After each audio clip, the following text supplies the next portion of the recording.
I wanted to talk about chronically online people, and I'm aware that there's been this meme of like um, people who live on Twitter and they're called chronically online because, as the name implies, from sunrise to sundown, they probably suffer from arthritis and they mostly just spend their life consuming content on the internet rather than creating something of their own. And they get involved with problems that don't even really matter to them that much. As in, it doesn't affect them directly in some way. It's mostly just external stuff that wouldn't really concern them, but uh, the effects of social media. Well, let's just say that social media are engineered to keep you glued to the screen. And I've read the book Digital Minimalism by Cal Newport, and he addresses this problem. And he gave like a new perspective where he said that social media so far has been treated as a tool, right? So if you ask someone why they use social media or how you should use it, they'll probably reply something along the lines of, oh, well, it's a tool that you should use in moderation, and it's not good or bad. And that's true to some extent. Cal Newport in this book outlines how, well, yes, the iPhone, for example, originally was born with only a few specific tasks designed for it, right? Uh, but the truth is, social media, at least in the state that it is in right now, it is engineered to draw money from your attention. As in, social media apps are designed to be addictive. So it's not a tool per se. Rather, we have to make it a tool. But it's wrong to say that the nature of social media is that of an instrument, of a tool, just because, well, the way that it is built, it's made to suck the living soul out of you. I wanted to talk about my personal experience with the internet, and I suppose that there was a phase of my life where I was sort of chronically online. I never had Facebook nor Twitter, and I only had Instagram like a year ago. Well, I had Facebook as a child, but that doesn't really count. However, I did also dwell on other social media platforms, and I believe that spending all of this time on the internet,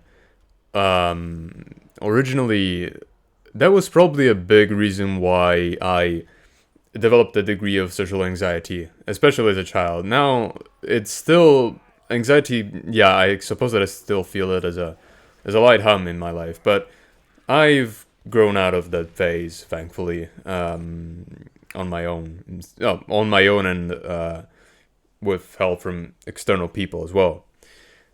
And I am worried about the my generation as well as the generation that is coming, because it's not rare nowadays to just go into some grocery store and you see a kid with like their parents, and you just see this like 6-year old glued to a big ass iPad, just so that she can keep her mouth shut or something. Well, her parents, they just go about their business, but they too are glued to their phones. So this isn't limited to children, but to grown-ups as well, and well, really to anybody, pretty much to any age. Maybe only elderly people are kind of out of this, but not even them, like completely. And well, with the effects that TikTok is having on people, and the concept of brain rot, just brain rot originally was used as a term to describe memes, as in brain rot memes that were supposed to make you laugh, that didn't make much sense, and yes, it does still mean that. But brain rot now has gained a new meaning.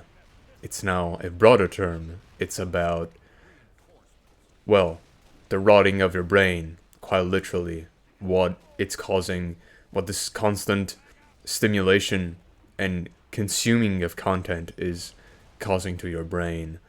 Because we as humans love stimulation and we should still seek it out, but not in this form. Not in this mindless short content kind of form where you can just, where you struggle to watch a video that is longer than 10 seconds, or that you have to, while watching a movie, for example, you have to stimulate yourself with, well, with TikTok, for example, or just scrolling your phone. And I don't have the definite answer to this, but sometimes I think about it, and it kind of worries me, to be honest. And for this reason, I guess I'm thankful that I never downloaded TikTok in the first place, because I already knew that there was something going on with that, ever since it was called Musically or shit like that. And I also believe that another side effect of this that I've felt on my own skin is the fact that when you spend so much time online, you start to forget about the real life. And in turn, you start to forget about your real friends as well.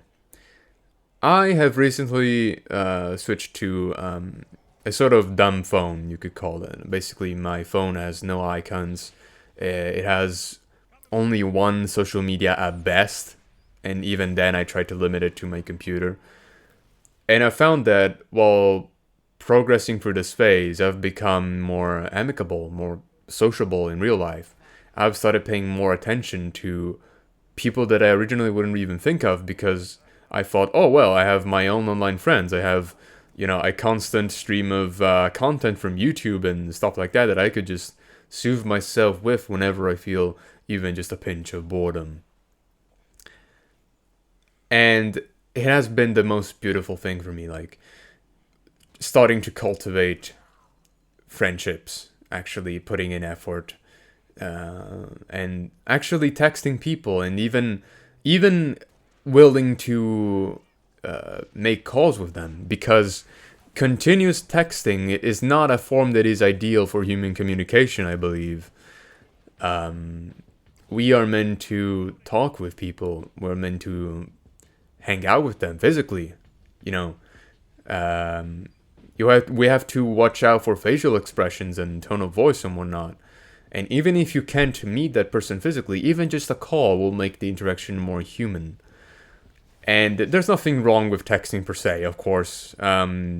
Still, like, if I had to choose between not having a conversation and having a text-to-text based conversation, then I'll obviously choose to still talk with the person via text. But ideally, it's preferable to call with them or hang out with them, because we humans are just simply we're social animals. We're meant to meet each other. We're not meant to overwhelm our neurons with objectively meaningless content online. And if you do consume content, at least make it so that what you consume feeds into your life in some way, and that you can turn it into your own product. And this is mostly what just came to mind for me. And I'm sorry if all of this came out as a blattered mess with no coherent structure. I haven't written a script for this, as you could tell. It was mostly spontaneous talk. But, I mean, I'm glad that you are here to listen to this, I suppose. And I just simply wish you a good day. And please, for the love of God, spend less time on your phone or on the internet, and spend more time with your loved ones. And especially, try to cultivate your passions, or more in general, yourself.